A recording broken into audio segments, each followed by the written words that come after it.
Acteur Public TV poursuit ses échanges ici à l'hippodrome de Longchamp. On est le 27 août et dans le cadre de la rencontre des entrepreneurs de France, j'ai le plaisir de vous donner la parole. Monsieur le président d'Intercommunalité de France, Sébastien Martin, ravi de vous retrouver. Vous êtes donc président d'Intercommunalité de France, président du Grand Chalon. Vous êtes intervenu sur une table ronde sur la réindustrialisation. Quels sont les messages que vous avez portés ? D'abord, bonjour, et puis merci de m'accueillir sur votre plateau. Effectivement, c'était très intéressant, cette table ronde sur la réindustrialisation, parce que, contrairement, j'ai trouvé, aux idées reçues, on a eu un message positif sur les relations possibles entre les territoires et leurs entreprises et le développement de l'industrie. On écoute trop souvent en France, c'est long, c'est lent, c'est compliqué, et on a eu des témoignages de réussite. Et je pense que aujourd'hui, le message qu'il faut faire passer, c'est que avec le temps, nos intercommunalités, petit à petit, se sont structurées, se sont organisées pour être aux côtés de leurs entreprises et pour être capables, ici, de faire le relais avec l'Adréal, ici, de faire le relais avec la région, ici, de régler le problème foncier, le problème de transport. Voilà, nous sommes aujourd'hui le vrai guichet unique du développement des entreprises sur le territoire et je vois que ça se passe de mieux en mieux.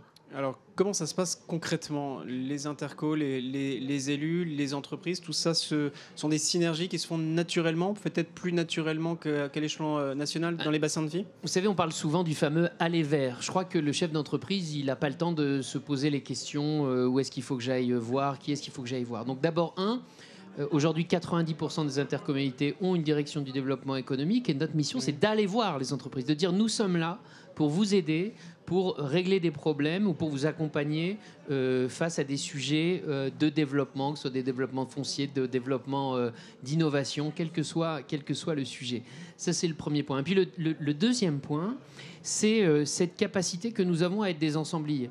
C'est-à-dire à mettre autour de la table tous les bons acteurs qui sont nécessaires pour permettre à une entreprise de continuer dans son projet de développement, de son projet d'investissement. Je crois qu'aujourd'hui, ce rôle-là des intercommunalités est en train de s'imposer et c'est une très bonne chose. On parle de simplification, c'est le fil rouge de nos échanges sur le plateau. Je commence toujours à m'inquiéter quand on parle de simplification parce qu'à la fin c'est plus complexe, mais bon. Mais c'est surtout qu'on parle de simplification chaque année, depuis des années et des années. Chaque fois, c'est les messages un peu similaires qui sont reproduits. N'empêche qu'il semble que ça avance, que des administrations ont une démarche plus proactive, plus personnalisée de leur process. Il y a des avancées, il faut aller plus loin. Je pense que, alors vous allez me dire, c'est peut-être un peu paradoxal par rapport à la situation politique telle qu'on la connaît, mais on a besoin de stabilité.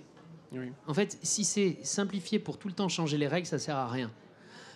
Il vaut mieux avoir un cadre clair, connu, défini, plutôt que tous les 6 mois devoir faire appel à son expert comptable, à un conseil juridique, parce que les règles changent en permanence. Les entrepreneurs, comme les collectivités d'ailleurs, ont besoin de stabilité et au final, pour pouvoir avoir du temps long devant soi, pour pouvoir conduire la politique de leur entreprise. Et ce qui se dégage, vous êtes une des dernières interventions de ces 2 jours, c'est quand même des entrepreneurs, des patrons d'entreprise, patrons d'administration aussi, qui disent les administrations arrivent à adopter la relation usagée, arrivent à se mettre à la place, à notre place, alors que jusqu'à maintenant, pendant longtemps, pendant des années, les organisations publiques se réorganisaient par et pour elles-mêmes pour faire des économies. Cette démarche usagée qui devient l'un des prismes de la transformation de l'action publique, c'est évidemment une bonne chose. Vous le constatez ? Oui, je pense que c'est effectivement une bonne chose.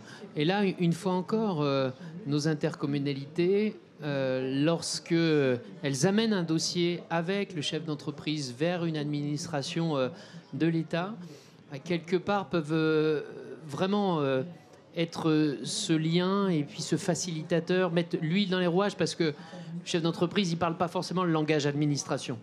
Donc nous, on peut faire un peu le décodeur, on peut simplifier les choses, faciliter les choses et puis permettre à 2 mondes qui parfois se regardaient un peu en chien de faïence, d'essayer de construire une relation de confiance et je pense que c'est indispensable. Ça permet aussi au fossé culturel, secteur public, secteur privé, tout à fait. de se et pourtant, combler. on est tous dans le même bateau.